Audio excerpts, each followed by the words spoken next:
Warm welcome to CA Raja classes and thank you so much for joining this mini and micro webinar. Before we get into the discussion, let me just take a couple of minutes to introduce myself. I am CA N Raja, a chartered accountant by qualification, a teacher and trainer by passion, and teacher for 3 lakh plus students worldwide. I started my career as a banker with State Bank of India. Then after a period of 4 years, I got into CA practice. I had my practice for 7.5 years. But I realized my calling is teaching. I started focusing on teaching and training. And today, with the blessings of God, we have 3 lakh plus students worldwide. So now it's time for us to get into the session.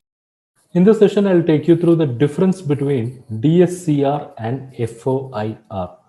First, let's look at the meaning. What do we mean by DSCR? When we say DSCR, it stands for Debt Service Coverage Ratio. Here, banks and financial institutions are basically going to measure the repayment capacity of the borrower for the term loan they have availed for a project. So what is the focus? The focus is measuring repayment capacity of the borrower. Then what is FOIR? FOIR stands for Fixed Obligation Income Ratio. And here also bank is going to measure the repayment capacity. But here it is measuring the repayment capacity of the borrower with reference to it can be a business loan, a mortgage loan, or a long-term loan. But both the ratios, they basically measure repayment capacity. Okay, what is the formula that is used in these ratios? First, let's look at DSCR. DSCR ratio, the formula, numerator is cash accruals and denominator is obligation. How this cash accruals is calculated? It is calculated as profit after tax. Then it is added back by depreciation because it is a non-cash item. Then it is added back by interest on term loan because we want to know what is the cash profit before paying interest. So for that reason, we add back interest on term loan. This goes to the numerator. Whereas in the denominator, it will be interest on term loan plus principal commitment. So this will be calculated for each and every year so that DSCR of each and every year can be understood and arrived at. Whereas FOIR, the formula is like this. It is fixed obligation divided by income. And when I say fixed obligation, it is the fixed obligation with regard to the present loans which are running and the future loans that is proposed. Okay, so this fixed obligation is basically the summation of EMI, which includes interest and principal. So you should factor both the present running outstanding loans commitments as well as the proposed loan commitments. That goes to the numerator. Whereas in the denominator, it is income. When we say income, this is cash profit. And this is one distinct difference when compared with DSCR. Here, when we take the income in FOIR, that is the cash profit, it is freezed as per last financial information. That is, if the customer is approaching now, let's say we are in December 20, the customer is approaching loan now for let's say next 5 years. For next 5 years, what will be his cash profit? That will be based on his last submitted financials. In next 5 years, he may earn more. He may have more cash profit, but that will not be taken into consideration. Okay, so that's the distinct point when it comes to FOIR, because in DSCR, what you are going to do is you are going to arrive at cash profit for future, and in future, this cash profit can be estimated to increase. That's what I have in next point. Look at here. How cash source is measured. If you take DSCR, it factors estimated projected cash flows, which can be based on future cash profits. And this future cash profit can be estimated to increase. Let's say, for example, a customer approaching a bank for a term loan to start a business. It means this business will acquire assets. Using that asset, they will produce product, then they will make sale, then out of that they will make profit, and using that profit they will service a loan. Okay, in those cases DSCR will work out. Even for existing businesses which are going for expansion, it's possible that their cash profit can increase from their present level. In those cases, also DSCR will work out. But wherever this FOIR ratio is used, it is always based on cash profit as at last year. It will be pegged at that level. Let's say, for example, the cash profit of the last year is 1 crore and they have come for a term loan, let's say repayable over a period of 5 years. A term loan, let's say like a mortgage loan. Now, for the next 5 years, their annual cash profit will be freezed at 1 crore. So with that 1 crore, whether they will be able to service the loan or not, that's what getting measured. Whereas in DSCR, it is possible that this 1 crore can increase because of change in sale, because of change in capacity, because of change in fixed assets. So that element will be accepted in DSCR, but not in FOIR. Okay. So this is how cash source is measured. Then what are the obligations that are considered? Because in both the ratios, what we are doing, we are comparing the income and obligation. Okay, what obligation? I think here both DSCR and FOIR does the same job. DSCR factors running past loan obligations as well as the proposed loan obligation. FOIR also factors running past loan as well as the proposed loan obligations. Okay. When DSCR is suitable, when FOIR is suitable.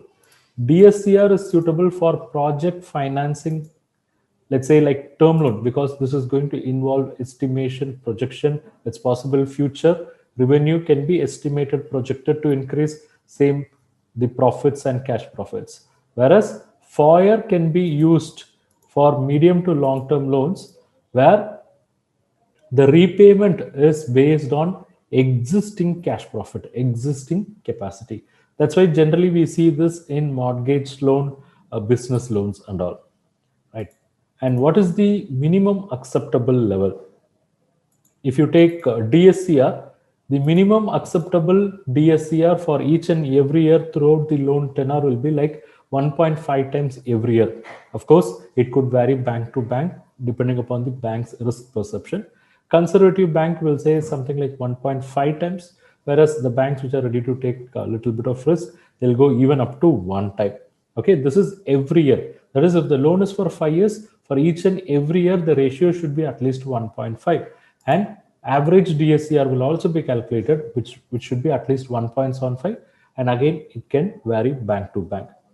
That's about DSCR. Whereas FOIR, it is calculated in a kind of a reverse model because we are comparing the fixed obligation with the income. Okay, so fixed obligation is seen as a proportion of income. So it should be between 40 to 55%. So if fixed obligations are greater than 55%, it means they are leveraged. They may not become eligible for financing. But on the other side, if FOIR is below, much below, say somewhere like below 40%, it indicates they have much of repayment capacity. Okay, so these are the broader differences. Even other differences can be added, but these are all the differences which I wish to add. Thank you for watching this webinar. I am sure you have derived value from this webinar. And if you wish to learn more, I have some good opportunity for you. What is that? Check out. It is this Credit and Financial Analysis Mastery course exclusively designed for bankers and for those who want to have bankers' point of view. This is a course which we have developed after a detailed analysis, a thorough discussion with several hundreds of bankers and finance professionals. We have identified what is their exact requirement when it comes to SME and corporate credit and financial analysis. In this mastery bundle, I'm going to give you access to various courses. To start with, we have course number 1, Basics of Credit Analysis. In this course, we have explained the basics of credit analysis through various sections, section 1 to 9. Next comes course number 2, that is how to read balance sheet. In this course, we have explained what is balance sheet, how to read them, how to approach them by using real life financial statements. Then comes course number 3, how to do financial ratio analysis like a banker. In this course, we have explained all critical ratios that are analyzed by the bankers, and we have also explained through case studies. Then we have course number 4, how to do cash flow analysis. So through this course you will understand what is cash flow analysis, how to do a typical cash flow analysis. We have used case studies and reference to Ind AS is also included in this course. Then we have course number 5, that is how to do fund flow analysis. This is a critical financial analysis tool, and in this course you will learn what is fund flow statement, how to analyze them from banker's angle, how to prepare fund flow statement from academic angle as well.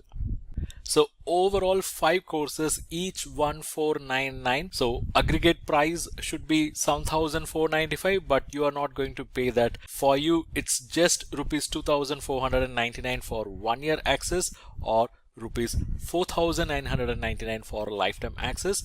And it is not yet over, you have some more bonus.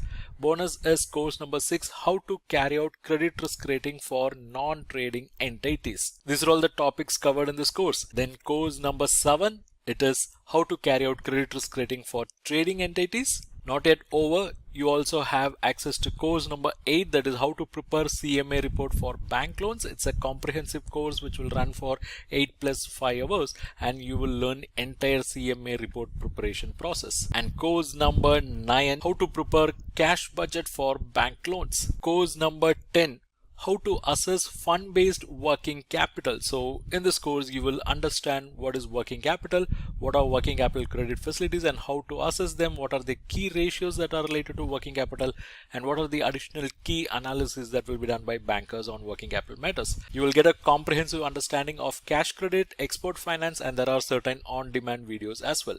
So 5 plus 5, 10 courses of value close to 15,000 rupees, but you are going to get it for 1 year access rupees 2499, lifetime access rupees 4999. Not yet over. You are going to get access to the 11th course, how to assess non-fund based credit facility. So in this course you will learn about letter of credit, bank guarantee, its assessment as well. Then comes course number 12, how to do term loan appraisal and assessment, because it's a complex process with a lot many technicalities. So this course covers all in detail. And course number 13, basic elements of loan proposal. So how a typical loan proposal will be, what are the basic elements that are covered in this course. And we have course number 14, case study on credit analysis. Various case studies based on practical experience and discussion with various bankers and finance professionals are included in this course. And course number 15, this is about collateral securities, where you get knowledge about collateral securities. So overall it's 15 courses of value close to 22,485. It's 1,000 plus lectures. You can subscribe for 1 year access or lifetime access as you wish. These are all pre-recorded courses, so you can access them anytime as per your convenience. You can access them in mobile app or desktop, and for you the price is not 22,485, it is rather 2,499 for 1 year access or 4,999 for lifetime access. You can check the link in description, where without using any discount coupon code you can enroll at this discounted price, because it's a discount applied link. And not yet over, you're also eligible for some more bonus. The bonus is access to various ebooks and e-resources. You are going to get access to various financial ratios ebooks, financial management related ebooks. You will get access to financial analysis related ebooks, credit analysis ebooks. Not yet over, you will also get access to other resources like test series, templates, audiobooks, video books, career guidance material, and a bonus resource. Check the link in description and enroll now.